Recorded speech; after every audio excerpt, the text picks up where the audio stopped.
Good morning, everybody, or whatever time you happen to be viewing this recording. My name is Dr. Roy Freeman, and I'm a professor of neurology at Harvard Medical School. I direct a center for autonomic and peripheral nerve disorders at the Beth Israel Deaconess Medical Center in Boston. It's a pleasure to participate in this meeting. I regret it's not face-to-face, but hopefully soon. I am going to be discussing orthostatic hypotension, which, as you can imagine, is an enormous topic. I suspect that at the end of the presentation, there will be many questions that I will leave unanswered. Fortunately, there will be a live, although virtual, question and answer session, and hopefully during that session, I will be able to answer your questions. Let me now move to my presentation.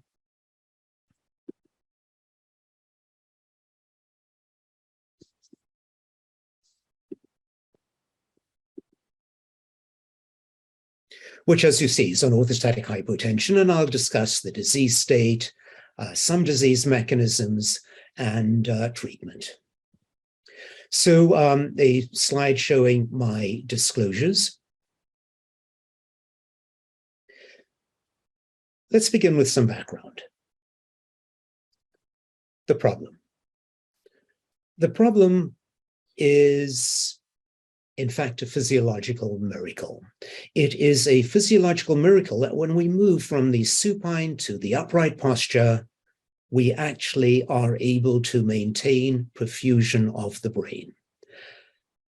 When one moves through 90 degrees, no gravity to gravity, there is an instantaneous pooling of up to a liter, 1/5 of the intravascular compartment in the dependent areas, in the splanchnic circulation, in the pelvis, and in the lower extremities. And here you see what was that thin, narrow, graceful-looking line. You see massive pooling in the dependent circulation. Here you see the same thing over time.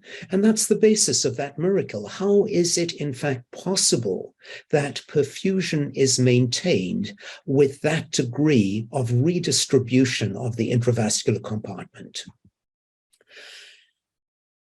The miracle is embodied in the fact that there is a minimal decrease in systolic blood pressure, a slight increase in diastolic blood pressure, and a minimal increase in heart rate. And this is mediated by a reflex.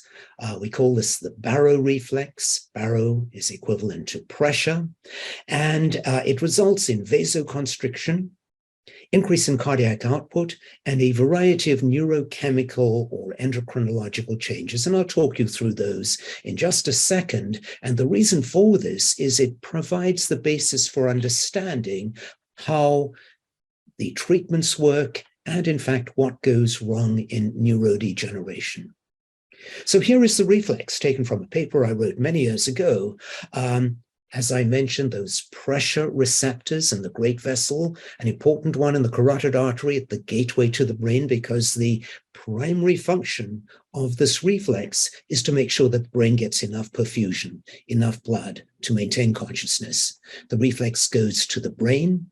Here you see the different parts of the brain, and from there to the heart and to the blood vessels, increasing cardiac output, you remember, and vasoconstricting, constricting the blood vessels to decrease that intravascular compartment size.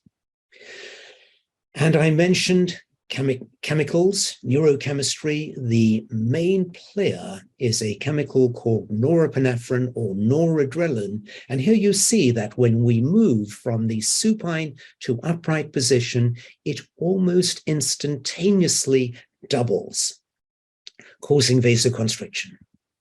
I want to talk a little bit about what we call medically orthostatic intolerance and orthostatic hypotension. Orthostatic intolerance. Well, the topic of the talk is orthostatic hypotension, but there are a couple of other disorders associated with orthostatic intolerance. In addition, there is newly mediated syncope, or the simple faint, which usually occurs in the setting of a normal nervous system and the postural tachycardia syndrome, which I'm not going to talk about in this lecture. I will talk about orthostatic hypotension and elaborate a little on the flavors, the different types of orthostatic hypotension. There is initial orthostatic hypotension, classical orthostatic hypotension, and delayed orthostatic hypotension. So let's talk a little bit about those. Here is initial orthostatic hypotension, and this is something that everybody has experienced from time to time.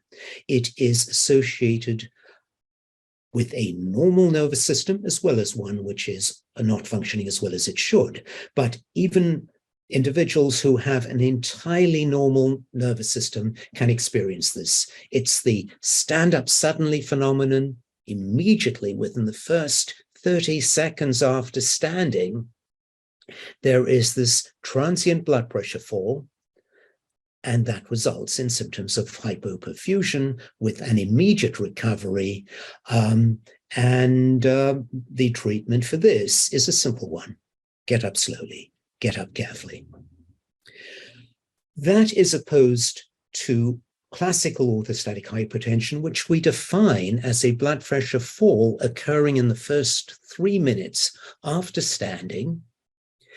And this can have a number of causes, one of which is neurogenic orthostatic hypotension. More of that later. And finally, it may not occur in the first 3 minutes. It may occur after prolonged standing. And that we wrote about a number of years ago and called delayed orthostatic hypotension, which is blood pressure falling beyond that defined 3 minutes. The focus of today's presentation is classical orthostatic hypotension, which we define as a blood pressure fall of 20 systolic, 10 diastolic within 3 minutes of standing or head up tilt. It's a clinical sign. It may result in symptoms or be asymptomatic, more of that later. And in patients who have supine hypertension, which is very common in neurodegeneration and in particular in multiple system atrophy, which is a supine hypertension we define as a high supine blood pressure, it may be more reasonable to think in terms of 30 rather than 20 for that blood pressure fall. Now, the definition of neurogenic orthostatic hypotension is that there is dysfunction of the autonomic nervous system and specifically the sympathetic nervous system. And I'm going to say for the first time that results in failure to release norepinephrine appropriately. Remember those two blues where there was doubling of the norepinephrine? Here there is failure to release it appropriately in response to that provocation of standing. Now, we contrast neurogenic orthostatic hypotension with other forms of orthostatic hypotension due to, look at the bottom of the slide, volume depletion, dehydration, vasodilation, which may occur, for example, with medications like antihypertensive medications. In those circumstances, these bottom three, it's a normal nervous system that is the background. That is to say, non-neurogenic orthostatic hypotension. Here's the reflex shown in another paper, coming from those great vessels, going to the brain, and then going from the brain to the heart and the blood vessels. Remember, norepinephrine is the main player here. Well, what happens when things go wrong? Well, dotted line, degeneration of the nerves to the brain, in the brain, from the brain. And that results in various discrete syndromes associated with low blood pressure. And in multiple system atrophy, it can occur at any one of those sites. Let's talk a little bit about definitions, slightly about the disorder, and I'm not going to talk about the prevalence in this lecture. So there are a variety of diseases that can cause neurogenic orthostatic hypotension. May occur in the periphery, the autonomic nervous system, and it may occur both in the periphery and centrally in these disorders. And the focus today is multiple system atrophy, but the same applies to Parkinson's disease and also dementia with Lewy bodies. These disorders highlighted are the synucleinopathies. It includes the 3 I mentioned in the central nervous system and 1 in the peripheral nervous system called pure autonomic failure, which, as some of you may know, may be the initial presentation of multiple system atrophy or Parkinson's disease or dementia with Lewy bodies, and medical word, phenoconverts, changes its character to involve the central nervous system and forms one of those 3 within the central nervous system. So, taking you back to this figure, these are the different sites in which neurodegeneration may occur. On the afferent side to the brain, within the brain and the central nervous system, and from the brain. And normally we see this doubling of norepinephrine. In autonomic failure, we see the lack of that doubling. The reflex is broken, but it's broken differently in patients who have central disease like multiple system atrophy and in pure autonomic failure. And why this is important is because it may influence the way we think of the treatment of these disorders. Briefly, and I'll talk a little bit more about this later, in multiple system atrophy, you have availability of norepinephrine because, I'll take you back a slide or two, you have these nerves by and large intact. The damage is centrally, so we have availability of norepinephrine being released and measured in the blood, whereas in pure autonomic failure, for example, these nerves are lost. So, multiple system atrophy, normal norepinephrine, but does not double, barely increases at all. Pure autonomic failure, not so normal, in fact very low, and doesn't increase at all. What are the clinical features of orthostatic hypotension? Here are the symptoms. First of all, the hallmark is dizziness, lightheadedness, near fainting and fainting, decreased cerebral perfusion, lack of blood going to the brain. You remember that reflex emanating at the gateway to the brain. But also there's weakness and fatigue, which is due to hyperperfusion all over the body. Headache and neck pain, interesting phenomenon. It's the headache is typically described as a coat hanger headache. Interesting name. It's because there is a muscle called the trapezius muscle, which is diamond-shaped, and the top of that muscle, shaped just like a coat hanger, is hypoperfused, and it feels just as if you're walking around with a coat hanger in your coat. And patients often describe that very precisely in that fashion, and it's due to hypoperfusion of that trapezius muscle. Shortness of breath, another interesting phenomenon. Decreased perfusion of the lungs, which don't oxygenate. Often patients with orthostatic hypotension are referred to pulmonary doctors to evaluate the shortness of breath. Same thing, by the way, with the cardiologist. Sometimes patients with orthostatic hypertension may experience chest pain due to decreased coronary perfusion. I've had patients who, before they saw me, have had totally normal heart evaluations, including an angiogram, and have typical heart pain of angina, and it's due to orthostatic hypotension. Leg buckling, limb jerking due to brain perfusion, visual blurring, decreased retinal perfusion, and cognitive slowing, very interesting area, due to brain perfusion as well. Happy to answer questions about all of these, but there is one important point. This is a serious disease. It's not a little dizziness. It's not a little lightheadedness.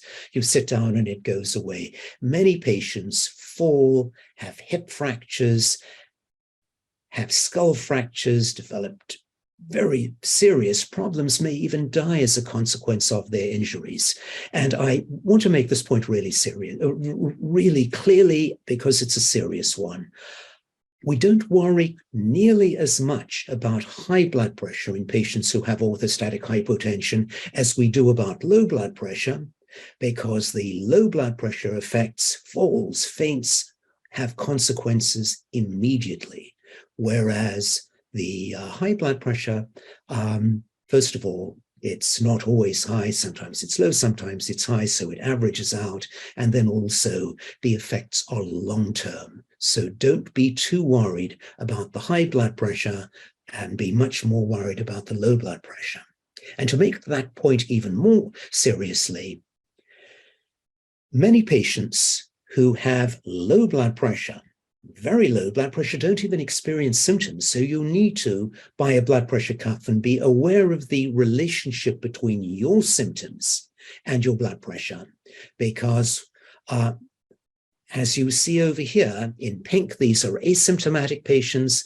In green, these are symptomatic patients. 1/3 of patients who experience orthostatic hypotension are asymptomatic, and some of those will have blood pressures in the really low range, less than 100, and still be asymptomatic, and then will suddenly fall and lose consciousness. Same thing with the actual blood pressure fall. Here are patients who had blood pressure falls from over 100, obviously very high, resting blood pressure, all the way down to 20. And many of those who had big league blood pressure falls are asymptomatic, all of these third. So know yourself. Know whether you are one of those patients who experiences symptoms or who does not experience symptoms, and check your blood pressure and be mindful of the consequences.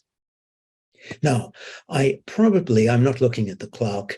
I probably am getting close to the end, and I want to speak very briefly about treatment. There are 3 goals of treatment.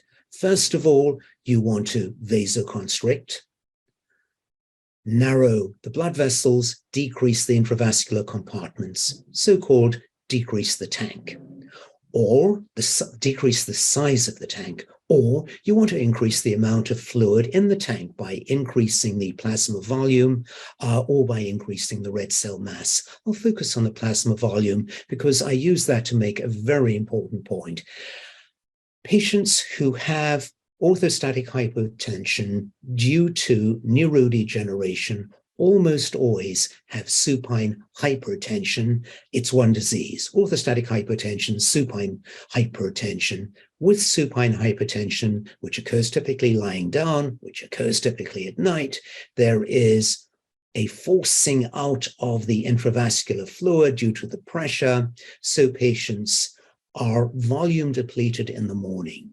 We'll talk more about that, but be mindful of the fact that your symptoms are going to be worse in the morning.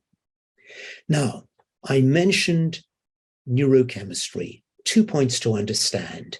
The nerves involved in blood pressure control begin up in the brain, but the important ones for therapy are in the peripheral nervous system, and it's part of a 2-neuron chain.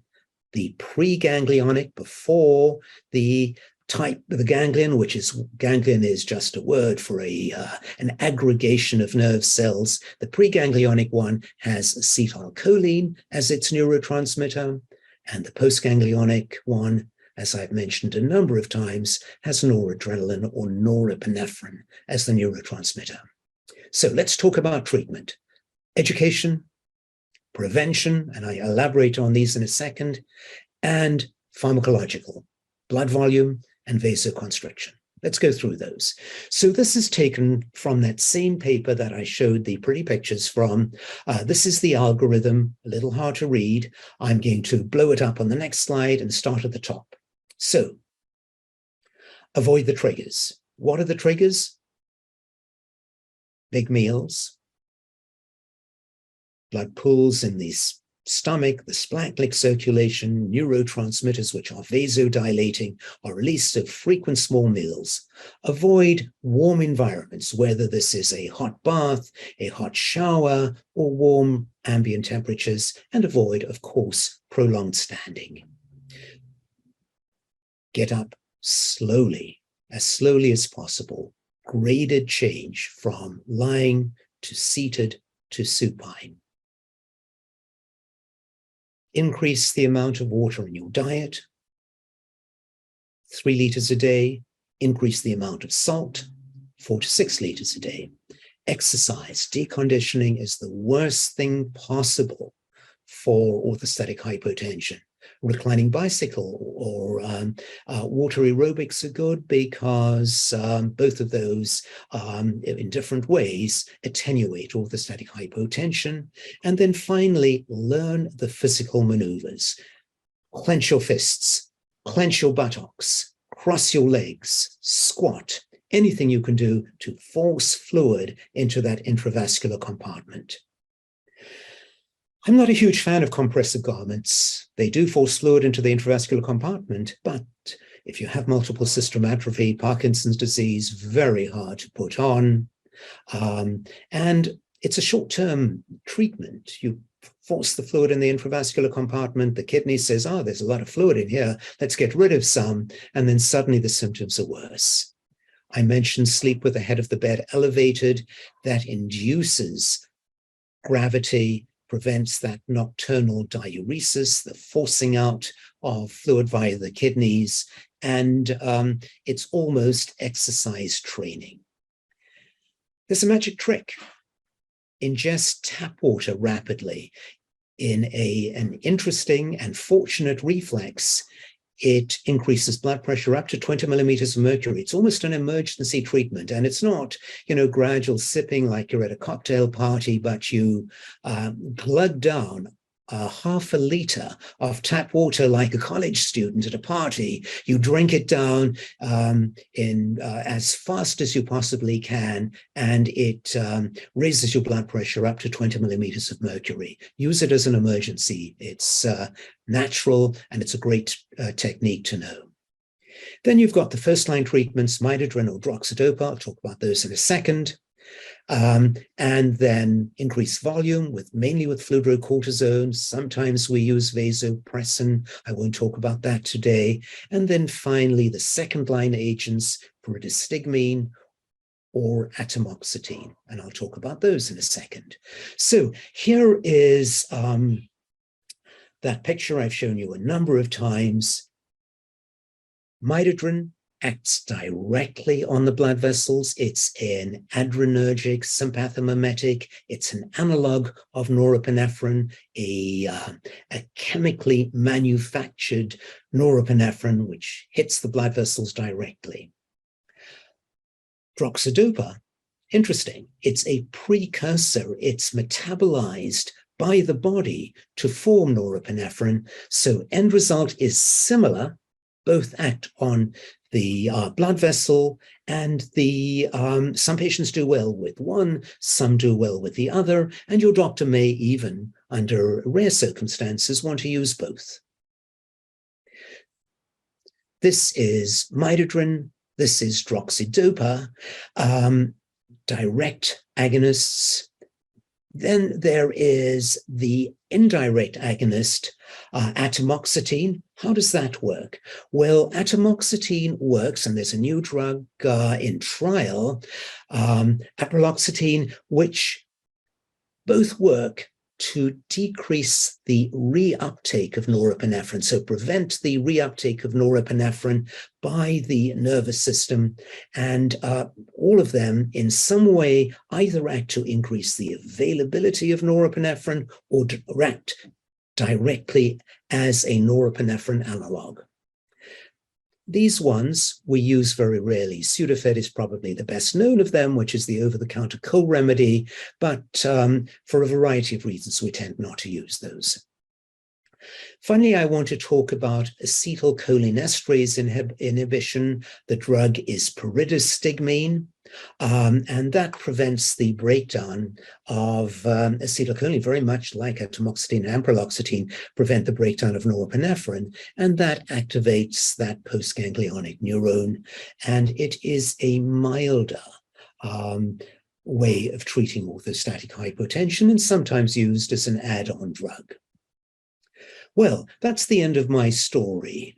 I'm going to stop sharing, let you know that I will be available to answer questions virtually, not face-to-face, but live.